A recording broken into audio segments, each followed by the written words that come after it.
दोस्तों Magadh university BA BSc BCom part 3 session 22 से 25 का प्रैक्टिकल को लेकर के एक अपडेट है। प्रैक्टिकल के लिए बहुत सारे स्टूडेंट परेशान हैं कि हम लोग का प्रैक्टिकल कौन कौन से सब्जेक्ट में होगा, कितने नंबर का प्रैक्टिकल होगा और हम लोग को प्रैक्टिकल में पास करने के लिए कितना नंबर लाना होगा।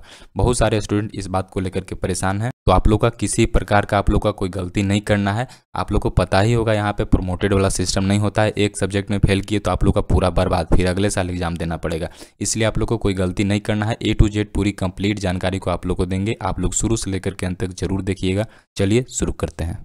आप सभी को तो पता ही होगा कि आप लोग का एडमिट कार्ड जारी कर दिया गया है और 26 मई 2025 से आप सभी का एग्जाम स्टार्ट हो रहा है। आप लोग का एग्जाम देने जाने से पहले इन सभी पॉइंट को आप लोग को यहाँ पे जान लेना बेहद ही जरूरी है।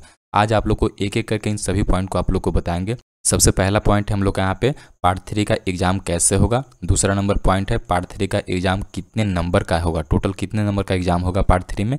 तीसरा पॉइंट है हम लोग का पार्ट 3 में पास करने के लिए आप लोग को टोटल कितना नंबर लाना होगा, ठीक है। उसके बाद यहाँ पे चौथा यहाँ पे पॉइंट है कि प्रैक्टिकल कौन कौन सब्जेक्ट में आप लोग का होगा, ठीक है। ये सबसे ज़्यादा सभी को यहाँ पे कन्फ्यूजन है इस बात के लिए कि हम लोग को कौन कौन सब्जेक्ट में प्रैक्टिकल देना होगा। और यहाँ पे पाँचवा नंबर पॉइंट है कि प्रैक्टिकल आप लोग का कितने नंबर का प्रैक्टिकल होता है और कितने नंबर का होगा। जैसा कि आप सभी को पता है कि पार्ट 1 और पार्ट 2 में जैसे एग्जाम हुआ था उस तरीके से आप लोग को यहाँ पे पार्ट 3 में एग्जाम नहीं होगा और प्रैक्टिकल का भी एक नए नियम के तहत होगा और एग्जाम भी पार्ट 3 में एक नए नियम के तहत होगा, ठीक है। छठा नंबर पॉइंट है हम लोग का प्रैक्टिकल में आप लोग को टोटल कितना नंबर लाना होगा। और सातवां यहाँ पे पॉइंट हम लोग का एक जीएस पेपर आप लोग का पार्ट 3 में सभी को पता होगा कि ऐड किया गया है। तो जीएस पेपर में पास करने के लिए आप लोग को टोटल कितना नंबर लाना होगा, पूरी कंप्लीट जानकारी को आप लोग को देंगे। आप लोग शुरू से लेकर के बस अंत तक जरूर देखिएगा। थोड़ा सा लंबा जरूर हो जाएगा लेकिन आप लोग 10 मिनट अपना समय निकाल लीजिए और 10 मिनट समय निकाल करके बहुत ही इंपॉर्टेंट बात आप लोग को बताएंगे। आप लोग पूरा जरूर देखिएगा। चलिए शुरू करते हैं। आप सभी लोग यहाँ पे ध्यान से सुनिएगा। हमेशा की तरह एकदम आसान और सिंपल लैंग्वेज में आप लोग को पूरी बात को समझा देंगे, ठीक है। चलिए यहाँ पे शुरू करते हैं। देख लीजिए हमारे पास एक स्टूडेंट का एडमिट कार्ड है। यहाँ पे देख लीजिए पार्ट 3 का एडमिट कार्ड है हमारे पास। एक स्टूडेंट का पार्ट 3 सेशन 22 से 25 का एडमिट कार्ड जारी हो चुका है। एडमिट को आप लोग को अगर लेना है तो आप लोग खुद से एडमिट कार्ड को डाउनलोड नहीं कर सकते हैं। अगर आपका सरकारी कॉलेज है, कोई गवर्नमेंट कॉलेज से अगर आप पढ़ाई करते हैं तो कॉलेज की वेबसाइट पर भी कॉलेज वाले अपलोड कर देते हैं एडमिट कार्ड को, वहाँ से आप लोग डाउनलोड कर सकते हैं। लेकिन कोई स्टूडेंट प्राइवेट कॉलेज से हैं तो वो लोग को एडमिट कार्ड लेने के लिए अपने कॉलेज जाना होगा, ठीक है। बहुत सारे कॉलेज वाले होते हैं पीडीएफ के रूप में स्टूडेंट को प्रोवाइड कर देते हैं कि आप पीडीएफ ले लीजिए और इस पीडीएफ में अपना ढूंढ लीजिए एडमिट कार्ड, ढूंढ करके उसको प्रिंट आउट करवा लीजिए। तो कुल मिलाकर के एडमिट कार्ड को लेने के लिए आप लोग को कॉलेज ही जाना होगा। समझ में आ गया। आप लोग खुद से मगध यूनिवर्सिटी की वेबसाइट से आप लोग डाउनलोड नहीं कर सकते। अब देख लीजिए इस स्टूडेंट का हमारे पास एडमिट कार्ड है। एडमिट कार्ड में यहाँ पे स्टूडेंट का नाम लिखा होगा, यहाँ पे कहाँ से एंटर गया वो लिखा होगा और यहाँ पे आप लोग का फोटो वगैरह शो कर रहा होगा। एडमिट कार्ड के नीचे हम लोग यहाँ पे आएंगे। नीचे आने के बाद यहाँ पे देख लीजिए कौन कौन से डेट का आपका एग्जाम है। यहाँ पे सारा डेट यहाँ पे लिखा हुआ है। तो चलिए हम लोग चलते हैं अपने क्वेश्चन की तरफ। सबसे पहला नंबर हम लोग का जो क्वेश्चन था यहाँ पे पार्ट 3 का एग्जाम कैसे होगा, ठीक है। चलिए पहला नंबर क्वेश्चन को हम लोग कंप्लीट करते हैं। देखिए यहाँ पे आप लोग का एग्जाम रूटीन जारी किया गया था। एग्जाम रूटीन में आप सभी को यहाँ पे पता है, बता भी दिए थे पहले भी कि आप लोग का जो सब्सिडी का और कंपोजिशन पेपर का जो एग्जाम होता है पार्ट 3 में नहीं होता है। पार्ट 3 में सिर्फ ऑनर्स पेपर का एग्जाम होता है। जो भी सब्जेक्ट आप ऑनर्स में लेकर के पढ़ाई कर रहे हैं सिर्फ ऑनर्स पेपर का एग्जाम होता है। ऑनर्स में होता है पेपर नंबर 5 होता है, पेपर नंबर 6 होता है, पेपर नंबर 7 होता है और पेपर नंबर 8 होता है। यहाँ तक समझ में आ गया। और एक यहाँ पे नया सब्जेक्ट ऐड किया जाता है यहाँ पे जीएस पेपर सभी लोगों के लिए, चाहे आप आर्ट्स लेकर के पढ़ाई कर रहे हो, साइंस लेकर के पढ़ाई कर रहे हो या कॉमर्स लेकर के पढ़ाई हो। जनरल जीएस का मतलब कि जनरल स्टडीज, सारा इसमें जनरल आप लोग का सब्जेक्ट आ जाता है। तो टोटल यहाँ पे 4 सब्जेक्ट यहाँ पे हो गया ऑनर्स का और एक यहाँ पे जीएस, टोटल 5 सब्जेक्ट हो गया। यहाँ तक तो समझ में आ गया। पहला नंबर हम लोग का यहाँ पे पॉइंट कंप्लीट होता है। दूसरा नंबर हम लोग का पॉइंट है यहाँ पे कि पार्ट 3 का एग्जाम कितना नंबर का होता है, टोटल कितने नंबर का एग्जाम होता है। तो देख लीजिए यहाँ पे टोटल यहाँ पे सभी यहाँ पे 4 ऑनर्स का आप लोग को दिखा है। Paper number 5, paper number 6, paper number 7, paper number 8, total 4 subject था और टोटल यहाँ पे 400 नंबर का होता है। समझ में आ गया। और एक यहाँ पे जीएस पेपर आप लोग का होता है। तो कुल मिलाकर के यहाँ पे टोटल 500 नंबर का हम लोग का हो गया। आ गया समझ में। लेकिन आप सभी स्टूडेंट लोग एक बात आप सभी लोग यहाँ पे ध्यान में रखिएगा। सभी लोग यहाँ पे एक VVI आप लोग को एकदम वेरी इंपॉर्टेंट जो बात होता है आप सभी को यहाँ पे बताने जा रहे हैं कि यहाँ पे देख लीजिए पेपर नंबर 5 का एग्जाम होता है, पेपर नंबर 6 का एग्जाम होता है, पेपर नंबर 7 का एग्जाम होता है और ये जो पेपर नंबर 8 आप लोग को दिख रहा है ना, ये प्रैक्टिकल होता है। ये प्रैक्टिकल वाला सब्जेक्ट होता है। यहाँ तक बात बस ये वाला आप लोग याद रखिएगा। इसके बारे में आप लोग को आगे चल के समझाएंगे। और एक जीएस पेपर का एग्जाम होता है, ठीक है। उसके बाद देख लीजिए हमारे पास एक स्टूडेंट का एडमिट कार्ड है, ठीक है। इस एडमिट कार्ड में आप लोग नीचे आइएगा तो देखिए जिन जिन स्टूडेंट का यहाँ पे पेपर नंबर सारा आप लोग का दिख रहा होगा, paper number 5, paper number 6, paper number 7, paper number 8, तो उन स्टूडेंट का प्रैक्टिकल का एग्ज़ाम नहीं होगा। ठीक है, जैसे कि यहाँ पे देख लीजिए इस स्टूडेंट का पेपर नंबर यहाँ पे 5 दिख रहा है, पेपर नंबर 6 दिख रहा है, पेपर नंबर 7 दिख रहा है, पेपर नंबर 8 दिख रहा है, सारा यहाँ पे दिख रहा है, तो इनका प्रैक्टिकल का एग्ज़ाम नहीं होगा। ठीक है, अब चलिए आप लोग को बताते हैं कि कितने नंबर का एग्ज़ाम होगा और कितना में कितना पासिंग मार्क्स होगा। ठीक है, टोटल यहाँ पे 4 ठो आ गया। अब चारों यहाँ पे टोटल कितने कितने नंबर का 100 नंबर का हो गया, टोटल 400 हो गया, 400 नंबर का एग्ज़ाम हो गया। और एक ठो यहाँ पे जीएस पेपर बच जाता है, तो जीएस पेपर के बारे में बाद में आप लोग को समझाएंगे। 400 नंबर का एग्ज़ाम हो गया, तो 400 का आप लोग को पास करने के लिए 45% आप लोग का पासिंग मार्क्स होता है। 45% आप लोग का 400 में लाना ही लाना होगा।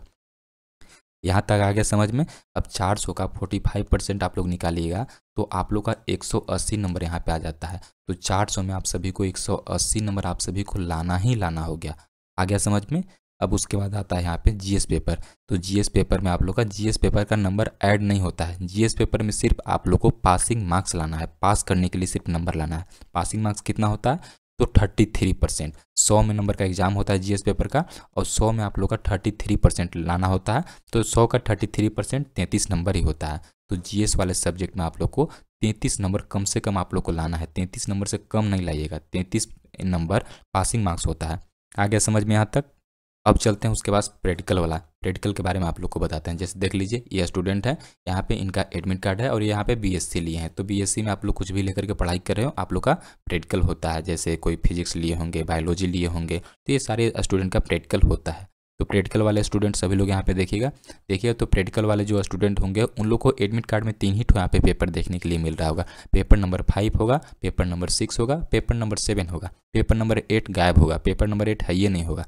देख लीजिए यहाँ पे भी आप लोग को बता दिए थे कि पेपर नंबर 8 के बारे में सभी को याद रखना है, VVI करके यहाँ पे बता दिए थे। ठीक है, याद है ना वो वाला बात। देखिए उसी तरीके से यहाँ पे पेपर नंबर 8 आप लोग का एडमिट कार्ड में गायब होगा, दिख ही नहीं रहा होगा। तो आप सभी लोग इतना से समझ जाइएगा कि हम लोग का पेपर नंबर जो 8 है प्रैक्टिकल होने वाला है। आ गया समझ में। अब चलिए यहाँ पे तीनों का कितना कितना नंबर का होता है, तीनों में कितना कितना नंबर लाना है, वो बात को आप लोग को समझा दे रहे हैं। देखिए जैसे पेपर नंबर 5 है तो पेपर नंबर 5 यहाँ पे 100 नंबर का होगा। पेपर नंबर यहाँ पे 6 है, पेपर नंबर 6 भी यहाँ पे 100 नंबर का होगा। और पेपर नंबर यहाँ पे 7 है, ये भी 100 नंबर का होगा। टोटल मिलाकर के यहाँ पे आप लोग का कितना नंबर का हो गया, 300 नंबर का हो गया। अब 300 में आप लोग को पास करने के लिए जीएस पेपर का भी बात नहीं कर रहे हैं, जीएस पेपर पेंडिंग रखिएगा, बाद में बताएंगे। ठीक है, 300 नंबर हो गया। अब 300 में पास करने के लिए आप लोग को 45% आप सभी को लाना होगा। 300 का 45 नंबर सभी लोग निकालिएगा। 300 का 45% कितना होता है, चलिए निकाल करके बताते हैं। 300 का 45% होता है 135 नंबर। ठीक है, तो आप लोग को 300 में सभी को 135 नंबर आप सभी को लाना ही लाना है। 135 नंबर से कम नहीं लाना है। आ गया समझ में। तो आप लोग को मन में क्वेश्चन होगा कि जो हम लोग का प्रैक्टिकल होगा पेपर नंबर 8 जो यहाँ पे बताए थे, कितने नंबर का प्रैक्टिकल होगा, तो 100 नंबर का प्रैक्टिकल होगा। और 100 में आप लोग को कितना यहाँ पे नंबर लाना है, तो 100 में 45% आप लोग को लाना है। सभी लोग यहाँ पे ध्यान रखिएगा कि जो प्रैक्टिकल होता है, प्रैक्टिकल में आप लोग को 45% आप सभी को लाना ही लाना है। और देखिए यहाँ पे आप लोग को जो थ्योरी वाला एग्जाम होगा 300 नंबर का एग्जाम होगा, और 300 में 135 नंबर से एक नंबर भी आप लोग का कम आता है ना, तो प्रैक्टिकल वाला नंबर इसमें नहीं जुड़ता है, आप लोग फेल कर जाइएगा। और फेल कीजिएगा तो यहाँ पे देखिए पार्ट 3 में प्रमोटेड वाला कोई ऑप्शन नहीं होता है। फेल कीजिएगा तो सीधा अगले साल एग्जाम देना पड़ेगा। तो आप लोग ध्यान दीजिएगा इस बात को कि इन तीनों सब्जेक्ट मिलाकर के 300 नंबर का एग्जाम होता है। 300 में यहाँ पे 45% लाना है, और 45% मतलब कि 135 नंबर। और 135 नंबर आप लोग लाएंगे, 135 नंबर से ज़्यादा, तभी यहाँ पे प्रैक्टिकल वाला नंबर जुड़ता है। और प्रैक्टिकल में भी आप लोग को 45% सभी को लाना ही लाना है। सभी को यहाँ तक समझ में आ गया। अब चलिए अब बताते हैं यहाँ पे जीएस वालों के लिए। जीएस में सभी को जीएस का नंबर किसी भी स्टूडेंट का ऐड नहीं होता है, चाहे आप कुछ भी लेकर के पढ़ाई कर रहे हो, आपका प्रैक्टिकल हो या नहीं हो, जीएस पेपर का नंबर नहीं जुड़ता है। जीएस में सिर्फ आप लोग को पासिंग मार्क्स लाना होता है। कितना लाना होता है, जीएस पेपर का एग्जाम 100 नंबर का होता है। ठीक है, 100 में आप लोग को 33% आप सभी को लाना है, मतलब कि 100 में 33 नंबर आप लोग को लाना ही लाना है। 33 नंबर से कम नहीं लाना है, 33 नंबर पासिंग मार्क्स होता है। जीएस पेपर को लेकर के स्टूडेंट लोग परेशान नहीं होइए आप लोग। जीएस में आप लोग का जो जनरल आप लोग का स्टडी होता है, जैसे कि इसमें ऐड किया जाता है पॉलिटिकल साइंस, हिस्ट्री होता है, कुछ साइंस का भी सब्जेक्ट होता है। तो टोटल जो जनरली क्वेश्चन पूछा जाता है वही होता है यहाँ पे जीएस पेपर। पार्ट 3 में यहाँ पे जीएस पेपर एक नया सब्जेक्ट ऐड किया होता है, इसका नंबर जुड़ता नहीं है, इसमें सिर्फ पासिंग नंबर लाना होता है, कम से कम 33 नंबर। यहाँ तक समझ में आ गया होगा। यहाँ तक तो सभी जानकारी आप लोग को समझ में आ गया होगा, किसी को कोई दिक्कत नहीं होगा। चलिए अब आगे बढ़ते हैं। आप सभी लोग देखेंगे अपना अपना एडमिट कार्ड में, तो आप लोग यहाँ पे फ़ोटो शो कर रहा होगा और फोटो के नीचे यहाँ पे देखेंगे तो आंसर बुक नंबर होगा। अब आंसर बुक नंबर में बहुत सारे स्टूडेंट होते हैं, एडमिट कार्ड को आप लोग नॉमिनेशन करवा लेते हैं, इसको कवर करवा लेते हैं। तो आप लोग को इसको नॉमिनेशन कवर कुछ नहीं करवाना है। और जब आप लोग एग्ज़ाम देने जाइएगा तो सभी स्टूडेंट आप लोग यहाँ पे डेली की डेली आप लोग को जो कॉपी नंबर होता है, कॉपी नंबर यहाँ पे डेली की डेली आप लोग को यहाँ पे आंसर बुक नंबर मतलब कि कॉपी नंबर यहाँ पे डेली के डेली आप लोग को लिखना है। क्यों लिखना है? जैसे कि बहुत सारे स्टूडेंट को होता है कभी कभी रिजल्ट में कोई प्रॉब्लम हो जाता है, कोई गड़बड़ी हो जाता है, कोई एग्ज़ाम देने जाते हैं फिर भी वहाँ पे रिजल्ट में एब्सेंट शो कर देता है, बैक इन पेपर शो कर देता है, प्रमोटेड शो कर देता है, फेल शो कर देता है। ठीक है, तो ऐसे स्टूडेंट को यहाँ पे प्रूफ के तौर पर एक हो जाता है कि आप लोग यहाँ पे जाकर के एग्ज़ाम दिए हैं और यहाँ पे आंसर बुक नंबर आप लोग लिखे हैं। कुछ स्टूडेंट का प्रॉब्लम हुआ भी है। प्रॉब्लम ये हुआ है कि वो लोग जाकर के एग्ज़ाम दिए थे और गलती से यहाँ पे आंसर बुक नंबर नहीं लिखे थे और कॉलेज में गए और जाकर के बताएं कि हम एग्ज़ाम दिए थे फिर भी मेरा रिजल्ट में एब्सेंट शो कर रहा है। कॉलेज वाले बोल रहे हैं कि हम कैसे जाने कि आप एग्ज़ाम आकर के दिए हैं, कोई प्रूफ है आपके पास? ठीक है, तो यहाँ पे आप लोग आंसर बुक नंबर लिख लेते हैं तो आप लोग का एक प्रूफ हो जाता है बताने के लिए कि हाँ हम एग्ज़ाम दिए हैं। और इसके जरिए आप जाकर के अपने कॉलेज में मेमो निकलवा सकते हैं। मेमो मतलब कि अटेंडेंस शीट जो होता है, अटेंडेंस शीट को निकलवा सकते हैं। तो सभी लोगों से इतना ही कहना है कि जब भी आप एग्ज़ाम देने जाइए, जिस सब्जेक्ट का एग्ज़ाम देने जाइए, यहाँ पे डेली की डेली आप लोग यहाँ पे कॉपी बुक नंबर यहाँ पे डेली की डेली यहाँ पे कॉपी नंबर लिखा करें। आ गया समझ में? तो हम सभी पॉइंट को आप लोग को बता चुके हैं और सभी लोग जाकर के अब अच्छा से एग्ज़ाम दीजिए। 26 मई 2025 से आप सभी का एग्ज़ाम है। सभी को all the best. Thank you.